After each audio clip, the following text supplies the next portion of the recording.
Okay, everyone, welcome to the first Big Mountain Enduro podcast. It is mid-April when we're recording this, so that means we're in the middle of the COVID-19 pandemic madness. The Big Mountain Enduro summer race schedule had to shift by a few months, wrapping up in October at Angel Fire in New Mexico. We're optimistic that we'll be able to stick to that schedule, but as anyone who's endured this so far knows, everything is subject to change. The good news is most parts of the country, including Idaho, where Kyle Warner is, who's our guest today, it's still legal to go out and ride your bike. So we're thankful for that. And we can still have conversations via the World Wide Web. And as mentioned, we're using that today to talk to Kyle Warner, who's up in Boise, right? Yeah, up here in Boise, Idaho, and just going stir crazy. So I'm stoked to be doing something with you guys and talk a little bit about, what we were planning on doing this year and doing some e-bike racing, which is going to be kind of new for you guys. And honestly, I'm really excited about it. And I don't know, it'll be kind of a weird year regardless of what's going to happen now. But I don't know, I'm just excited. Hopefully we can get racing in the fall again. Yeah. We'll see what happens, but regardless, it's an interesting time to talk to you, not just because of the COVID stuff, but because you're making this transition.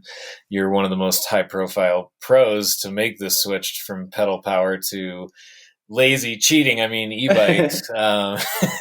So, we'll skip the introductions for now and just get to the big question that everybody has. Why make the move from traditional enduro mountain bike racing to racing e-bikes? Honestly, I think that it's not even like a full on shift or move that I've made. It's just kind of something new to do. And, I've raced so many of the same venues for so long and, done the circuit since about 2013. 7 years of doing a lot of stuff in North America. And now there's kind of this new exciting challenge up ahead, which is like the e-bike racing thing. And I've done a few of them already. Like I did a couple of the Troy Lee Designs, like Boogaloo kind of XC style series a couple years ago. I did the California Enduro series, e-bike Enduro at Mammoth. I've done the GNCC races like out in the Atlanta, Georgia area. I did like an hour-long XC out there, which is kind of cool. And then I did the Mega Avalanche e-bike race last year too.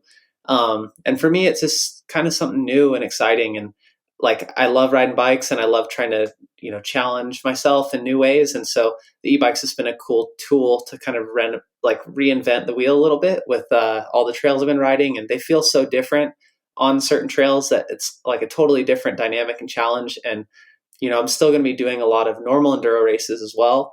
But yeah, just kind of wanted to throw something else in the mix and try to master something new. And it's good for learning a lot of like technical wise on feedback and product development and like kind of being a benefit to my sponsors. It's been, I don't know, it's eye opening when you go to a race and then all of a sudden your bike feels like it doesn't work. You learn a lot about it. So that's one of the reasons too that, you can ride your local trails where you know all the lines like day in, day out and never have a single issue. And then you show up to a race with that setup that you aren't used to and you just get like 2 flat tires and a broken chain and all this stuff. And you're like, what the hell happened? So I don't know, it's cool to be able to go racing and push yourself and push the limits of the bike. And I'm excited to hopefully do some events this year and was planning on doing your guys' full series of the e-bike stuff, which is I think 3 or 4 rounds, right? Yep. Yeah, 3. That's his plan anyways. We'll see what happens. For people that don't know you, this isn't like some failed mountain bike career. Well, I'll just try e-bikes. You've won the North American Enduro Tour a bunch of times, top 10 in EWS races, sponsors, the whole deal. Successful pro racing career. So this is really, and I'm still not too old to be like completely washed up. So I'm only 27, but I don't know. Like I actually get that question a lot, talking about why are you riding e-bikes? And at first, I caught a little bit more flack for it. Like in 2000, I guess it was 16 is when I started really like exploring and playing with them a lot. And people were like, just did not understand, like, what are you doing?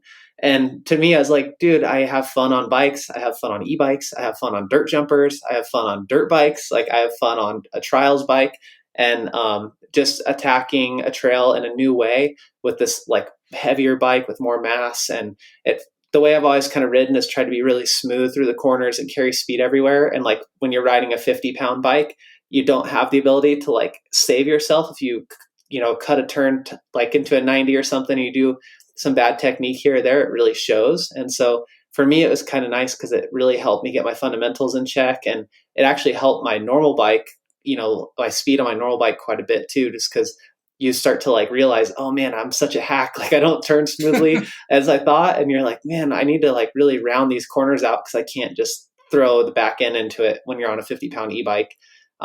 So yeah, it was cool. Like, I don't know. And the other thing was, my girlfriend was kind of getting into mountain biking too. And I'm a pro rider and fairly fit. And so when she would go ride with me, it just kind of sucked for her because she felt like she was holding me back a lot. And then, I would try to just be supportive of it. But at the end of the day on the e-bikes, like we can ride together so much better. And especially out here in Idaho, it's like pretty smooth trails. So the fitness is like the biggest barrier. And for her to be able to hop on and put it in eco or trail mode and like keep up with me and push me sometimes, kind of like motor pacing.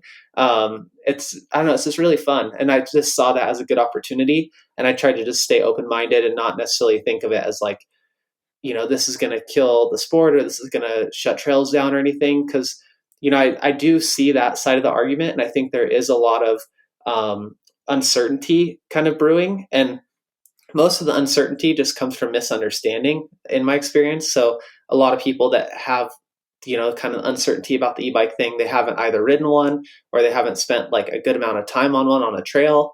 And then you start to see guys that are kind of going out on the trail on modified ones that should not be legal, that go too fast and they have too much power and they have a throttle. And, I do see that side of the argument, but for me as like a good, law abiding class 1 e-bike citizen, like I have a blast on mine, and wherever it is legal to ride it, like I love riding it. And now that there's some race courses I can go push myself on and push the bike and kind of push my sponsors to make better stuff, then I'm all for it. Yeah. Yeah. The point about your girlfriend, that I think that's an interesting one, and it's a good positive story. What are some other? I think there's some really interesting cases where e-bikes are helpful, whether somebody's injured or disabled in some way, or even practical applications like delivering food. Obviously, e-bikes are super popular for those applications. I mean, what are the best uses of the e-bike in your mind? And then we'll get to some haters and their issues. Yeah, I mean, like if you really think about it, from like there's two ways to kind of think about it. You can think about it as like e-mountain bike, like class 1 e-mountain bike, recreational, just have fun and go out and shred. And that's one kind of category that the e-bikes fulfill. But the other one is kind of like global transport, especially in like big city centers. And so if you're talking about like commuting and just like all the benefits that e-bikes can bring to a community and to a society, then the amount of benefits are like kind of countless in a lot of ways, because you're clearing up so much congestion with traffic.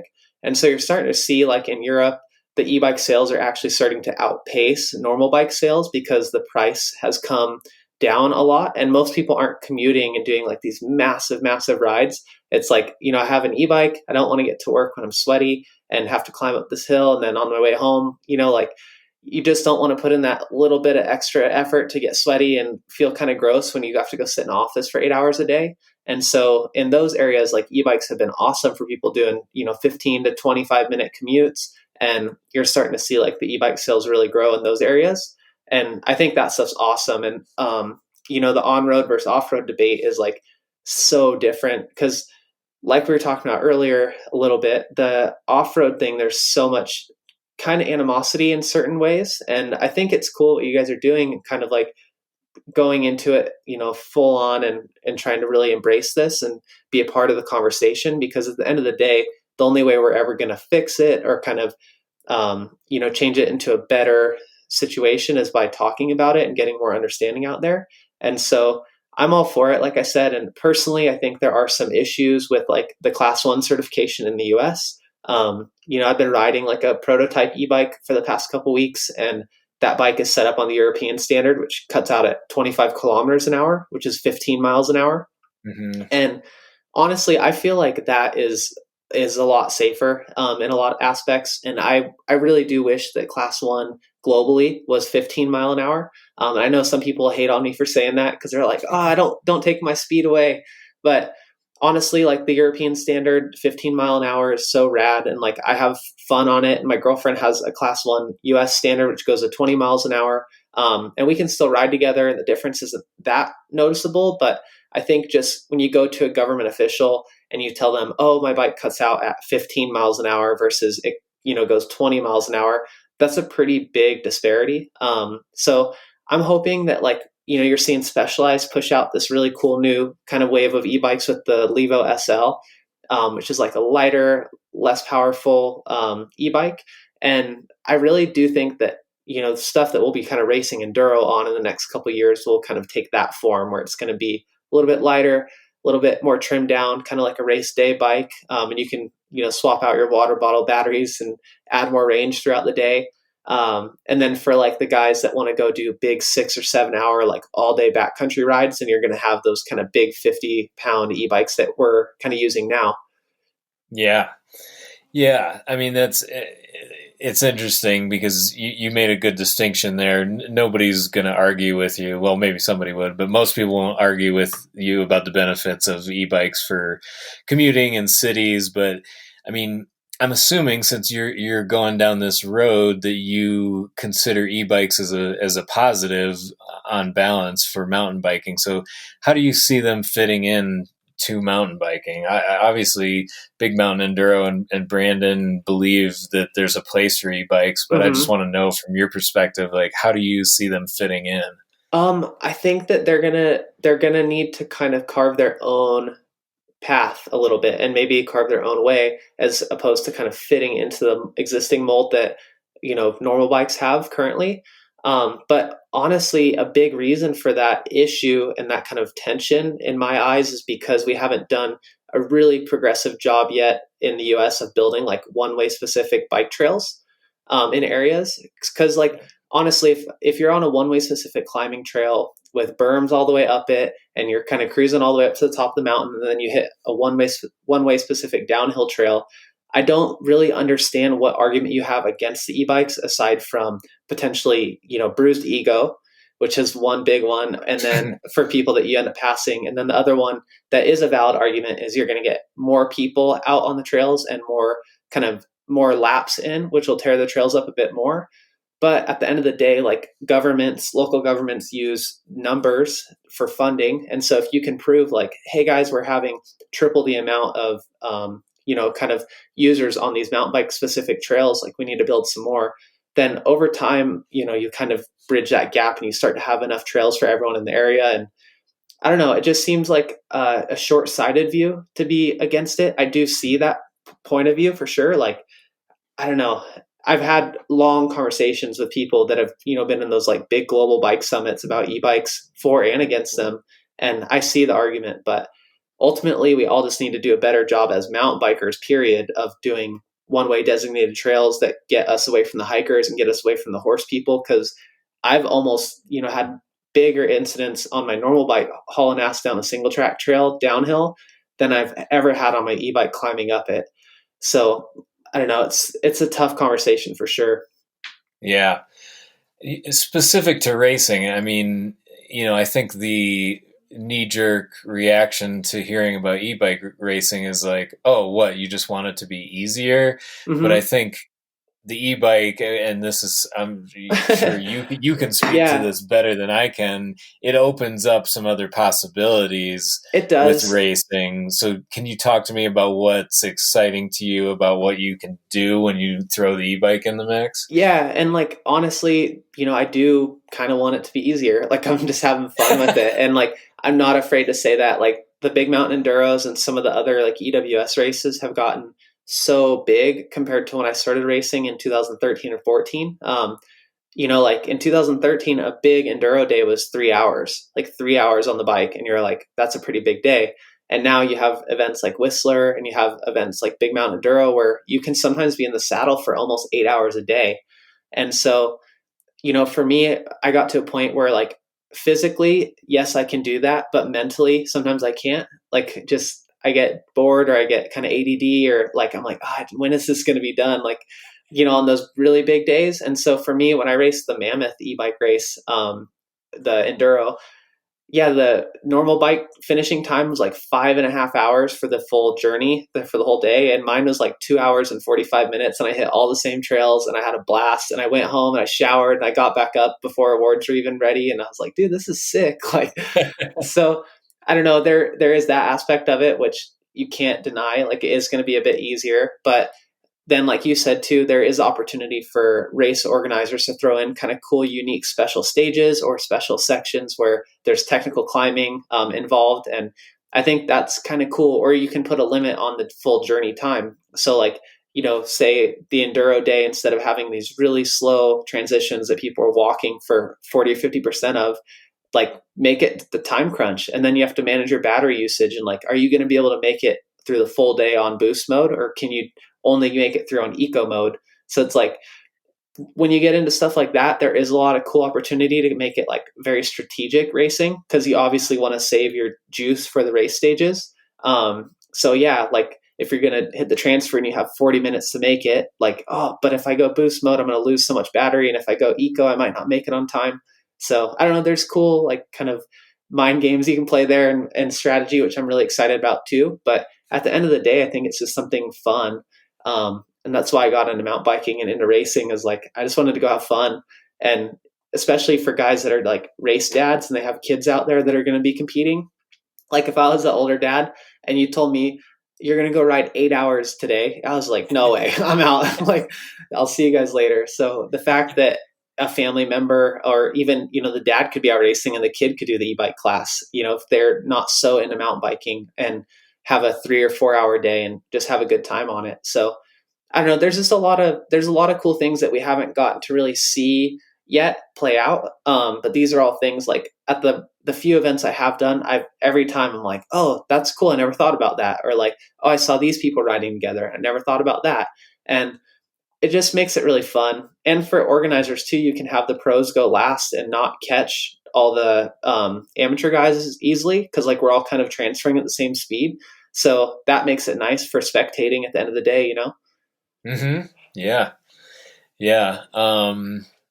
You mentioned there are some valid concerns that people have, but the e-bikes themselves, and just sort of the industry has matured. Are there arguments against e-bikes that you hear that are sort of outdated at this point? Are there things that you wish would go away?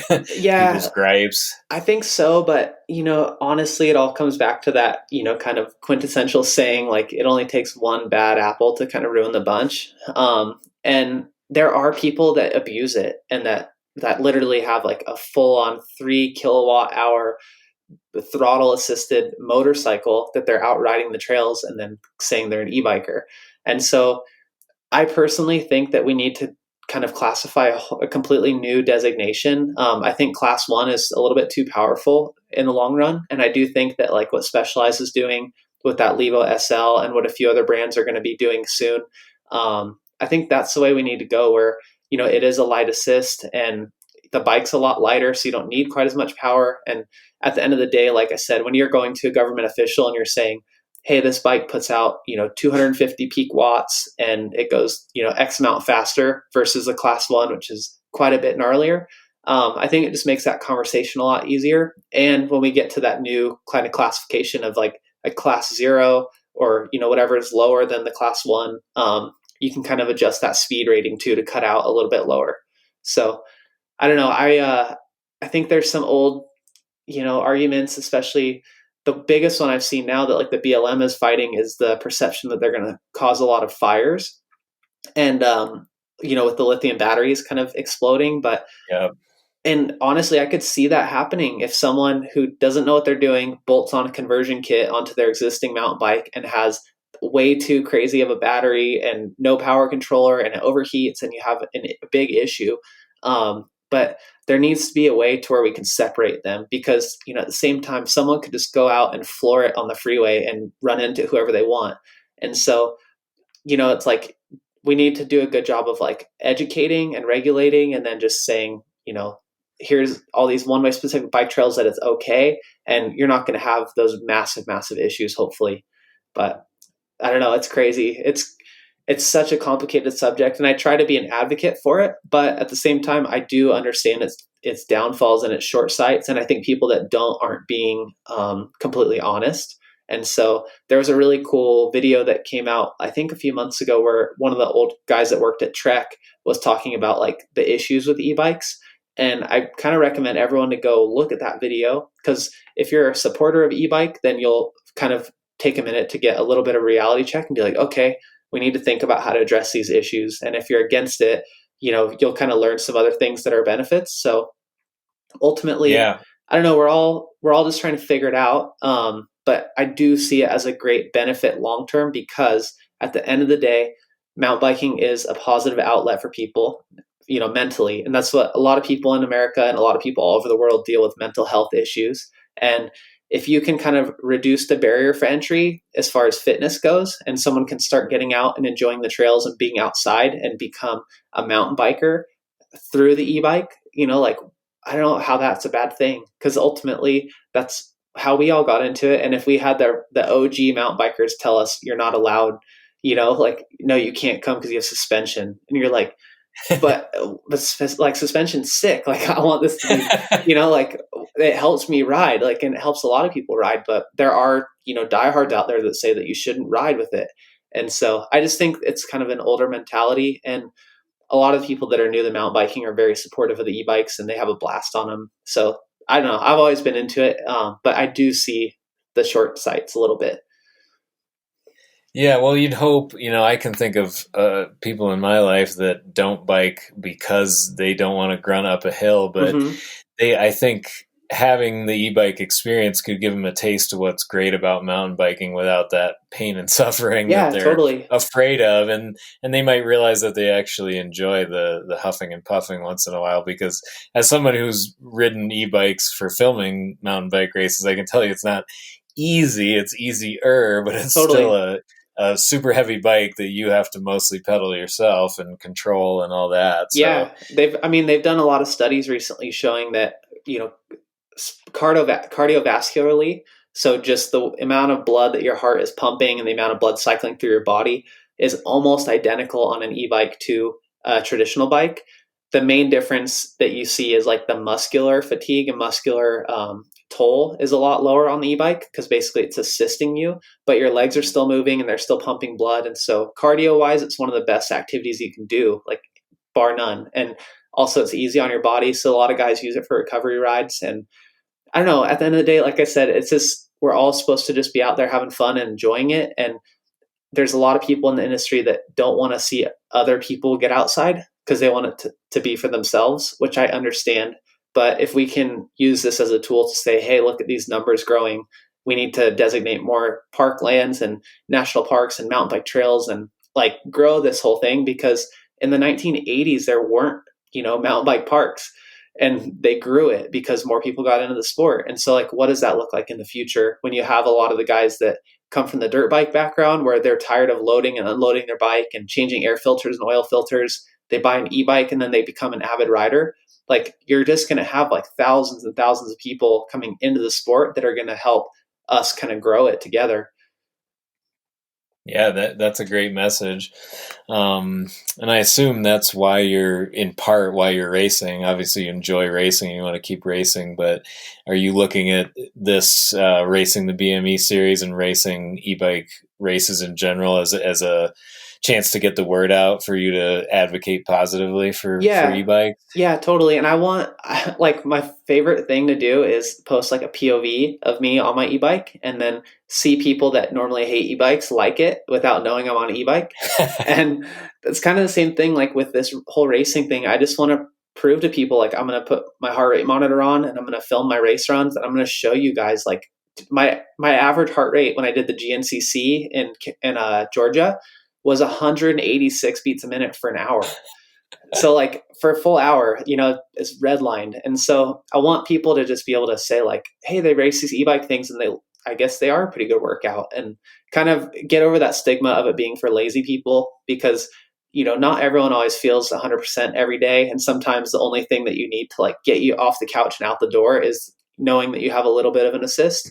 And I feel that same way. Sometimes I'm like just so dead from editing or training or doing emails and stuff. And I'm like, man, I want to ride, but I only got an hour and I'm not really feeling it. I'm like, oh, I'll just take the e-bike. So that's one ride more that I wouldn't have done without it. And so I think it's a good thing. And I'm just stoked on the fact that you guys are being progressive about it because, like, in my opinion, Big Mountain Enduro is like the premier enduro series in the United States. And it has like kind of the most clout. And the fact that you guys are doing it says a lot. And I'm really stoked that Brandon and everyone's kind of being a part of it. Yeah, well, there's no denying that the category is going to continue to grow, and so I know Brandon will talk to you about this in the future. But it's something that the mountain bike community's got to address one way or another, and so it'll be a good process this summer. Hopefully, we will have a race series, Yeah. and we'll find out how it fits in. And I know that there's a lot of things that you and Brandon have talked about how the racing should work, and those Mm-hmm. are things that are going to be fun to figure out. So Yeah, and for people that don't know, like, what we're kind of talking about Big Mountain Enduro wise, for the first year at least, is running pretty much the same courses as the normal bikes, and just kind of maybe going off at the start of the day or something, and just basically like kind of getting a feel for it this first year. And then you're starting to see, like in the EWS, they're doing a few other different things where you have like a 40-minute kind of battery charge break in the middle of the day, and there's like one special uphill stage, and there's a few different things that are kind of thrown in to really challenge the e-bike. But for this first year, we just talked mostly about getting a feel for it, seeing what we could do better, where they fit in, where they don't fit in, and just kind of getting a lay for the land, because we're all just trying to learn, and it's something new and exciting. And I'm just excited to be out at the races with everyone and hit some sick trails and have fun on the bike. So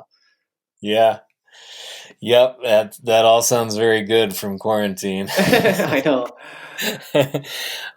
Speaking of which, I mean, we just wanted to also check in with you. Um, how has this pandemic and shutdown and everything affected you? Has it affected your sponsors? I mean, what are you hearing? Have you had races canceled? Obviously, the Big Mountain Enduro has been rescheduled, and hopefully we stick to those dates. But what else is going on in your world Yeah, from this? it's been crazy, man. And it kind of, like, I saw it building a little bit in China, in February.